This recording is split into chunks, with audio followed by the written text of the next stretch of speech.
Good morning student. आज हम class 5 की चौथे पाठ को पढ़ने वाले हैं जिसका नाम है नन्हा फनकार। चलिए इस पाठ को हम शुरू करते हैं। वो लड़का एक चौकोर लाल पत्थर के पास बैठ गया। उसने जल्दी जल्दी कोई प्रार्थना बुदबुदाई और छेनी हथौड़ा उठाकर अपने काम में जुट गया। यह लड़का एक चौकोर मतलब होता है 4 कोने वाला लाल पत्थर में बैठ गया और वो जल्दी जल्दी कोई प्रार्थना बोला और छेनी इसे कहते हैं और हथौड़ा इसे कहते हैं उठाकर अपने काम में लग गया। कुछ दिन पहले ही उसने इस पत्थर पर घंटियां की कतारें और कड़ियाँ उखेड़ना शुरू किया था।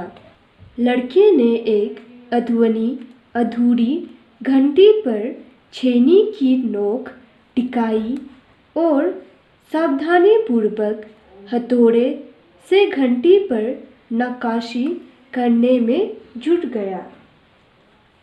कुछ दिन पहले ही इस लड़के ने घंटियों की कतार मतलब लाइन बनाई थी और कड़ियाँ उखेड़ना मतलब ये लड़का जो इस घंटी में डिज़ाइन बना रहा है उसे कहते हैं कड़ियाँ उखेड़ना शुरू कर दिया था। और वो एक आधी पर छेनी और हथौड़ा लेकर सावधानीपूर्वक नक्काशी मतलब डिज़ाइन बनाने में जुट गया। हथौड़े के बार से पत्थर पर जो कटाव उभरता उसे पत्थर की छितरा जाती और वो आगे सिकुड़ लेता। साथ साथ धीमी आवाज़ में वो कुछ गुनगुनाने भी लगता। उसके चारों ओर दूसरे संकटराज भी अपने अपने काम में डूबे हुए थे। हथौड़े से वो पत्थर पर जो भी डिज़ाइन बनाता वो पत्थर पर बनती जाती और वो अपने आँखें सिकुड़ लेता मतलब छोटे कर लेता ताकि वो नक्काशी में अच्छी प्रकार ध्यान दे सके तथा पत्थर के छोटे छोटे किचड़े उसके आँखों में ना जा सके। साथ ही साथ वो कम आवाज़ में गुनगुनाता रहता और उसके चारों ओर दूसरे काम करने वाले भी अपने काम में लगे डूबे हुए थे। केशव 10 साल का था और अभी अपना काम सीख ही रहा था। तो ये लड़का का नाम क्या था? केशव, जिसकी उम्र 10 साल की थी और वो अपना काम अभी सीख ही रहा था। पिता के एक बार करके दिखा देने पर वो सीधी लकीरों वाले और घुमावदार डिज़ाइन उखेड़ सकता था। यह सब डिज़ाइन थी जो उसके पिता ने उसे सिखाई थी। अब तक उसने नक्काशी का जो भी काम किया था उनमें से इन घंटियों को बनाना ही सबसे ज़्यादा मुश्किल था। केशव जानता था कि एक दिन तो ऐसा ज़रूर आएगा जब वो बहुत बारीक जालियाँ, महीन नफीस बेल फूटे कलम के फूल, लहराती हुई सांप और इकलाकर चलते हुए घोड़े ये सब पत्थर पर उखेड़ पाएगा, ठीक उसी तरह जैसे उसके पिता बनाते हैं। कई साल पहले जब वो पैदा भी नहीं हुआ था, उसके माता पिता गुजरात से आकर आगरा बस गए थे। बादशाह अकबर उस वक्त आगरे का किला बनवा रहे थे और केशव के पिता को यही काम मिल गया। केशव का जन्म भी आगरे में ही हुआ था। उसे गुजरात के पुश्तैनी गांव जाने का तो कभी मौका ही नहीं मिला। आगरे की गलियां और अब सिकड़ी, बस यही उसका घर था। इस किले की बात कही गई है जो अकबर बादशाह बना रहे थे। तो केशव का जन्म कहाँ हुआ था? आगरे में, क्योंकि उसके माता पिता गुजरात से आगरा आ गए थे और उसे उसकी पुश्तैनी गांव जो गुजरात में है वहाँ जाने का कभी मौका ही नहीं मिला। आगरे के गलियां और सिकड़ी उसकी घर बन चुकी थी। चारों ओर हो रही छेनी हथौड़ा की ठक ठक कर कर के बीच केशव को किसी के कदमों की आहट भी न सुनाई पड़ी। इसलिए अचानक कानों में एक आवाज़ पड़ने पर वो चौंक गया। माशाअल्लाह, ये घंटियाँ कितनी सुंदर है, तुमने खुद बनाई है। पीछे मुड़कर केशव ने आंखें उठाई तो उसे एक आदमी दिखा। यह केशव कहता है, बेशक मैंने ही यह घंटियाँ बनाई है। क्या मैं आपको पत्थरों पर नक्काशी करता नजर नहीं आ रहा?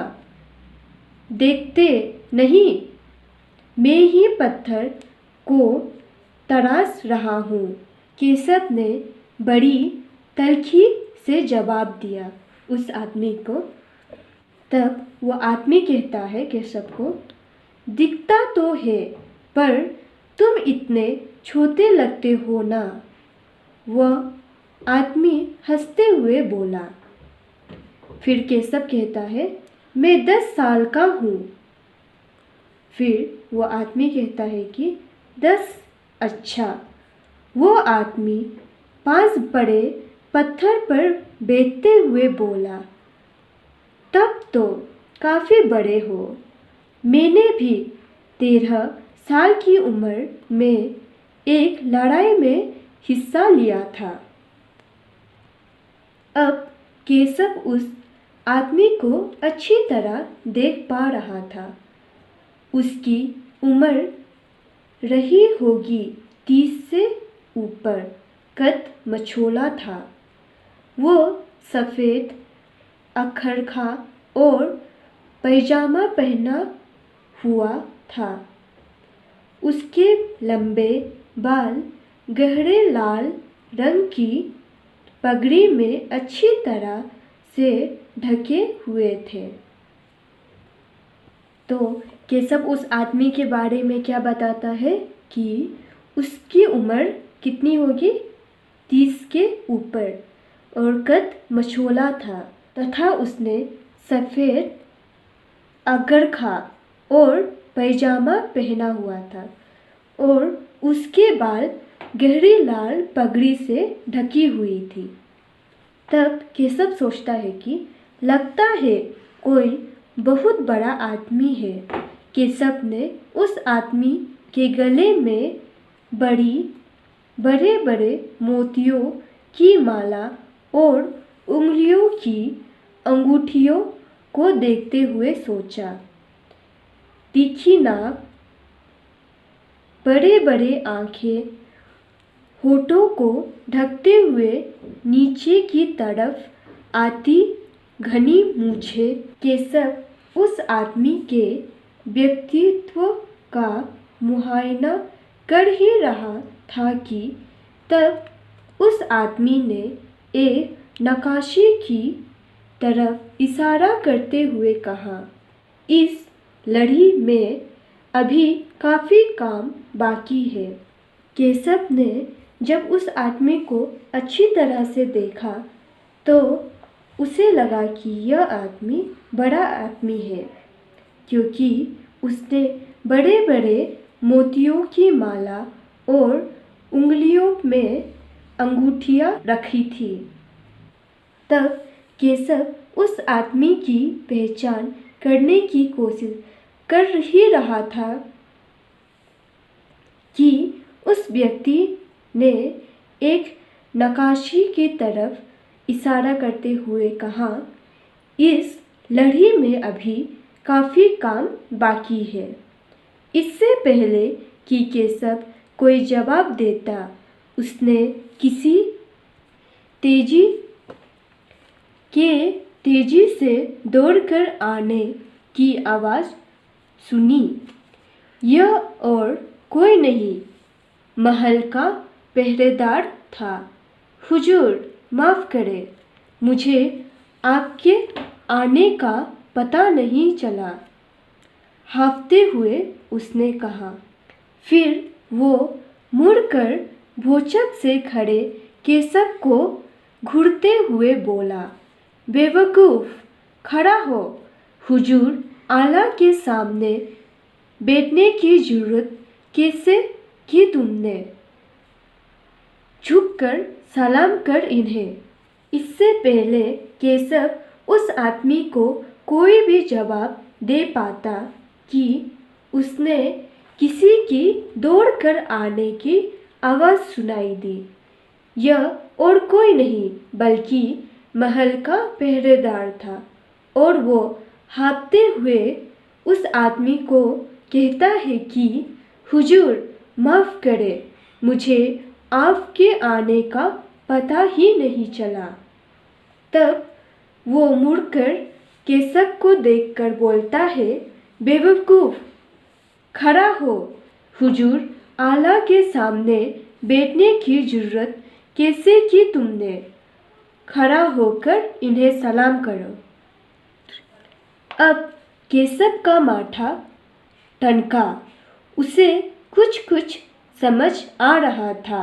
बदहवासी में छेनी हाथ से छूटकर नीचे गिरी और वो जल्दी से उठकर खड़ा हो गया।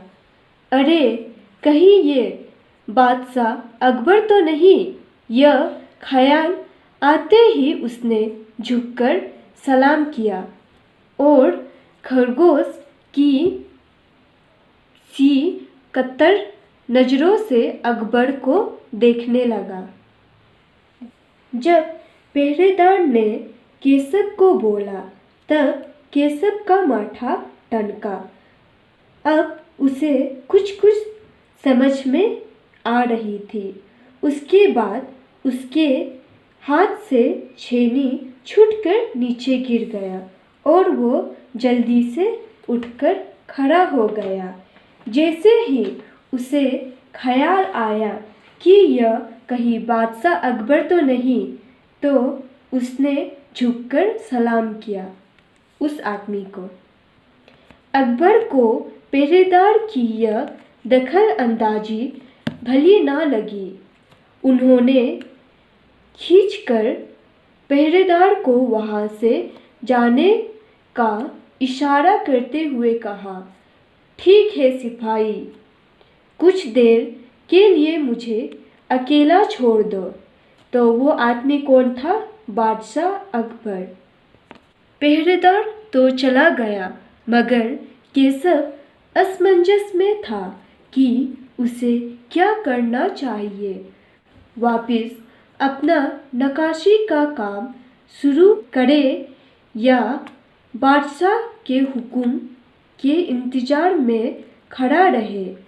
दिल तो उसका अभी भी धक धक कर रहा था। हाँ, पर अब वो डरा हुआ नहीं था, क्योंकि अकबर प्यार से उसे देखते हुए मुस्कुरा रहे थे। बादशाह के कहने पर पहरेदार तो चला गया, मगर केशव असमंजस में था।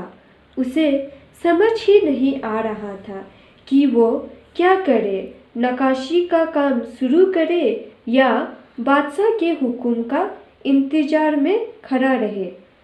उसका दिल धक धक कर रहा था।